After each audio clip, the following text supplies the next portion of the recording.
Masjid Nabawi menjadi tempat peribadahan dan pembangunan para kaum muslimin.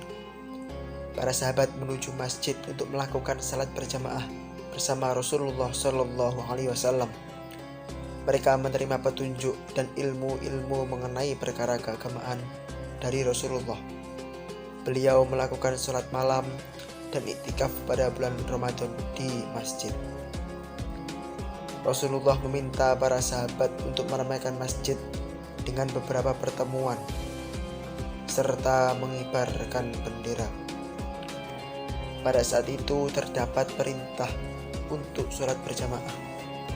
Lalu para sahabat berkumpul di dalam masjid dan Rasulullah mulai berceramah di depan para sahabat. Rasulullah pun menerima jamaah wanita yang ikut serta di barisan belakang untuk melaksanakan salat berjamaah. Bersamanya mengikuti barisan laki-laki. Orang Yahudi menjadikan kiblatnya yang menjadi kiblat kaum muslimin, yakni Baitul Maqdis. Jika mereka tidak menghadap kiblat kami, maka kesengsaraan akan selalu menyertai umat muslim pada saat itu. Kemudian Rasulullah menerima wahyu dari Allah tepat pada tanggal 15 Rajab tahun kedua Hijriyah. Wahyu turun kepadanya, yang mana wahyu tersebut berbunyi, "Kami melihat wajahmu, seraya menengadah ke langit, maka akan kami palingkan engkau ke kiblat yang engkau senangi. Maka hadapkanlah wajahmu ke arah Masjidil Haram,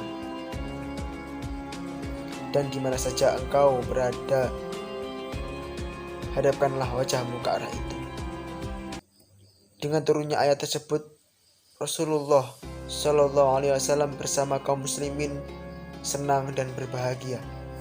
Kemudian para sahabat memindahkan bagian atap Masjid Nabawi dari utara ke selatan dan menyempurnakan hingga 3 baris, serta terdapat tempat yang dibiarkan untuk menjadi tempat perlindungan bagi kaum muhajirin dan gerobak yang miskin. Tempat tersebut dinamakan dengan As-Suffah. Selanjutnya, para sahabat menutup pintu bagian selatan dan membuat pintu lagi di bagian utara.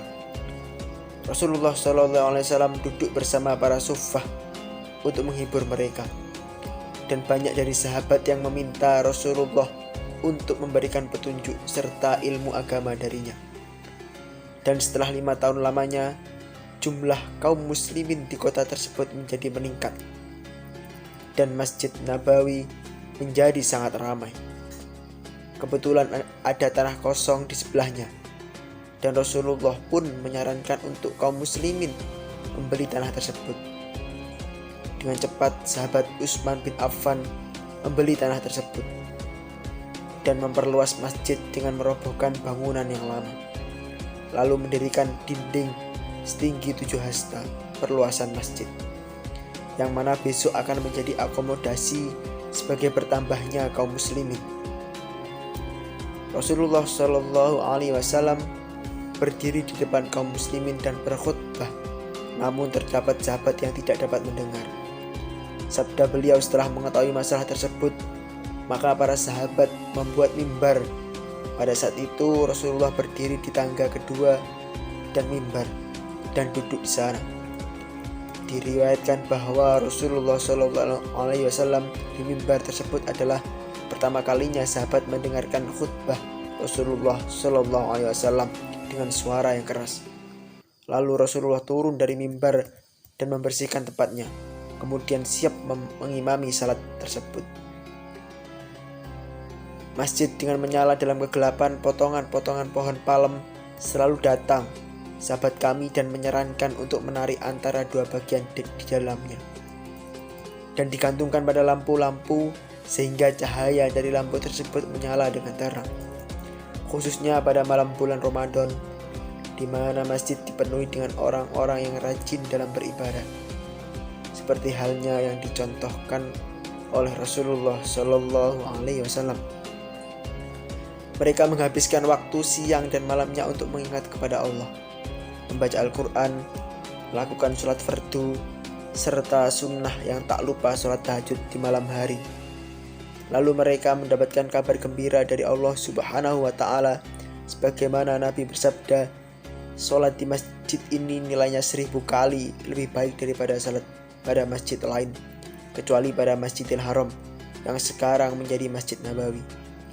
Sejak zaman Nabi dan Allah mewariskan ini, dan orang-orang memiliki tujuan kepadanya dan berharap bisa sholat dengan khusyuk dan tenang di dalamnya dengan lantunan doa yang beliau sebutkan, dengan mengatakan beliau merupakan seorang yang tulus, di mana telah antara rumahku dan mimbar adalah taman surga, yang memiliki kediaman karena dekat dengan makam Rasulullah Shallallahu Alaihi Wasallam.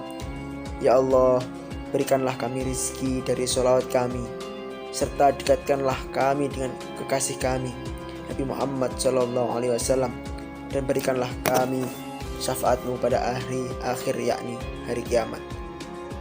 Dan terimalah sholawat kami, doa-doa kami, serta ketaatan kami.